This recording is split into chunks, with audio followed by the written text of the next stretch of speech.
Class 10-এর geography chapter 3 বায়ুমণ্ডল। তোমরা সবাই মন দিয়ে শোনো আর লেখো। সবাই লাইক আর সাবস্ক্রাইবটা দিয়ে দাও। উষ্ণ স্রোত ও শীতল স্রোত বলতে কী বোঝো?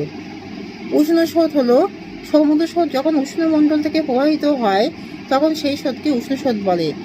সাধারণত এই স্রোত সমুদ্র জলের অপেক্ষিত ওপরের অংশ দিয়ে বহিঃস্রোত রূপে প্রবাহিত হয়।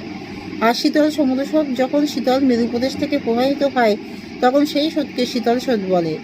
এছাড়া উষ্ণমণ্ডল থেকে প্রবাহিত উষ্ণ স্রোত যখন মেরুদের দিকে প্রবাহিত হয়ে আবার ঘুরে আসে তখন সেই সমুদ্র স্রোতকে শীতল স্রোতের আকারে দেখতে পাওয়া যায়। বায়ু প্রবাহ সমুদ্র স্রোতের মূল কারণ, অথচ বায়ুর গতিবেগের তুলনায় সমুদ্র স্রোতের গতিবেগ অনেক কম। কারণ ব্যাখ্যা করো। বায়ু প্রবাহ সমুদ্র সৃষ্টির মূল কারণ। সমুদ্রের প্রতি প্রবাহিত বায়ু জলকণার সঙ্গে সংঘর্ষে জলকে তাড়িয়ে নিয়ে সমুদ্র স্রোতের উৎপত্তি ঘটায়। তবে সমুদ্রের উপর দিকে বায়ু বয়ে যায় তার মাত্র 2% থেকে 8% শক্তি সমুদ্র স্রোতের উৎপত্তিতে সাহায্য করে।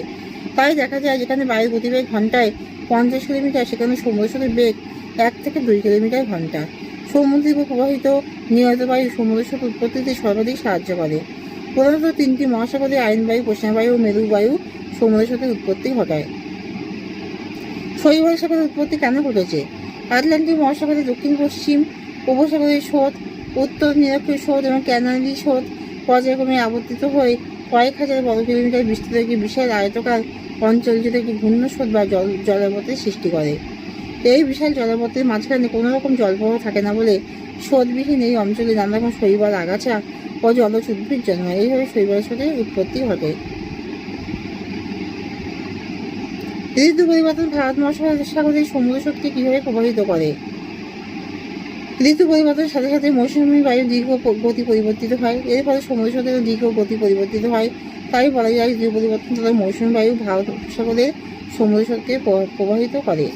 প্রশ্ন হলো মগ্নচূড়া সৃষ্টির কারণ কি? শীতল স্রোত যেখানে উষ্ণ স্রোতের সঙ্গে মিলিত হয় সেখানে শীতল স্রোতের সঙ্গে